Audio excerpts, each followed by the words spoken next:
ప్రజాగళమే మా బలమంటూ ఎప్పటికప్పుడు తాజా వార్తలను అందిస్తున్న 3T టీవీ మీడియాకు స్వాగతం.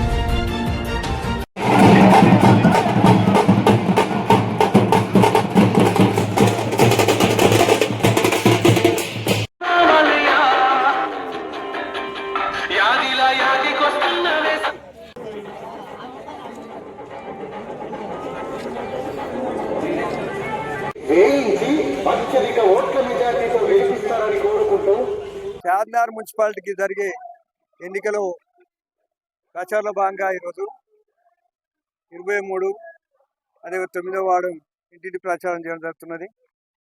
మీరు కూడా చూస్తారు, ప్రజల స్పందన ఎట్లున్నది అనేది తెలుస్తున్నది. ప్రజలంతా కూడా మళ్ళీ కేసీఆర్ని యాడ్ చేస్తున్నారు. మా కేసీఆర్ రావాలని కోరుకుంటారు. కేసీఆర్ చేసిన పనులు తప్ప తదిమ కొత్త ప్రభుత్వం ఏం చేస్తలేదు. కేసీఆర్ చేసినవే ఎగొట్టే ప్రయత్నం చేస్తారు. కేసీఆర్ కిట్టుబంద్ చేశారు, రైతు బంధు సరిగ్గా వస్తలేదు. రైతులు ఎందుకంటే రైతులు బంధు అనేది రైతులకు చాలా లాభం, పెట్టుబడికి సహాయం చేసుకోం, అవి బంద్ అవుతున్నాయి. అన్ని స్కీములు రద్దు తప్ప ఈయన చేసేది ఏం లేదు ప్రభుత్వం అంటారు. ముఖ్యంగా షాద్నార్ ప్రజలకు నేను విన్నవించుకున్నానంటే, మీ అందరితోటి కేసీఆర్ రాకముందు షాద్నార్ తాగునీటి పరిస్థితి ఉండేది. ఒక ట్యాంకర్ కొరకు, నీళ్ళ ట్యాంకర్ కొరకు తెలంగాణ నీళ్ళు కాసి బయట ఉండేది. ఎప్పుడు వస్తే నీళ్ళు పడుతున్నామని, ఎప్పుడు వస్తే అని ఎన్ని బోర్లు వేసినా, ఎంత చేసినా 100 ఫీట్ల బోర్లు వేసి నీళ్ళు రాలేదు. ఇక్కడ మేము ఎమ్మెల్యే ఉన్నప్పుడు వేపించాం, కేసీఆర్ ఎంపీ ఉన్నప్పుడు వేపించుండు, నీళ్లు రాలేదు. నీళ్ళకి చాలా ఇబ్బంది పడ్డారు.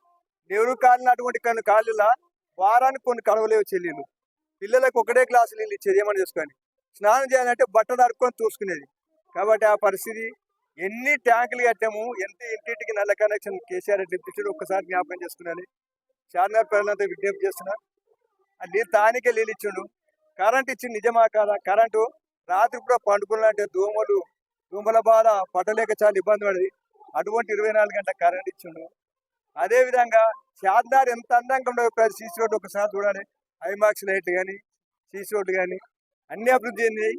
కాబట్టి ప్రజలు అందరూ గ్రహించి అభివృద్ధి చూసి, నిజం వాస్తవం మేము చెప్పే మాటలు మీకు కళ్ళకు కనబడుతున్నాయి. అభివృద్ధి చూసి తానికే మంచి ఇచ్చిన కేసీఆర్ గారికి, కరెంట్ ఇచ్చిన కేసీఆర్ గారికి, ఆయన బలపరిచిన అభ్యర్థికి వేణు గారికి, అత్యధికం వేణు కానీ 29 వార్డులు ఉన్న కౌన్సిలర్ అభ్యర్థులందరికీ ప్రధాన కారు గుర్తుకు అత్యధిక ఓట్లు వేసి గెలిపించాలని ప్రజలంతా విజ్ఞప్తి చేస్తున్నారు. ఒకసారి జ్ఞాపకం ప్రజలకు విన్నవించేయండి, ఏది వాస్తవం ఏది అవాస్తవం, ఎవరు నిజం మాట్లాడుతారు ఎవరు అబద్ధం మాట్లాడుతారో తెలిసి ఎవరు పని చేసినో వాళ్ళకి పట్టం కట్టాలి. నేను మీ చేవూరి వేణుగోపాల్ మాట్లాడుతున్నా.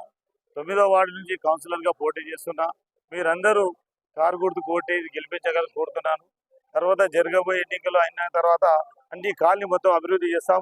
సారు అంజయ్ గారు నాయకత్వంలో మేము పని చేస్తాం, అందుబాటులో ఉంటాం. అన్ని రకాలుగా మేము పని చేస్తాం.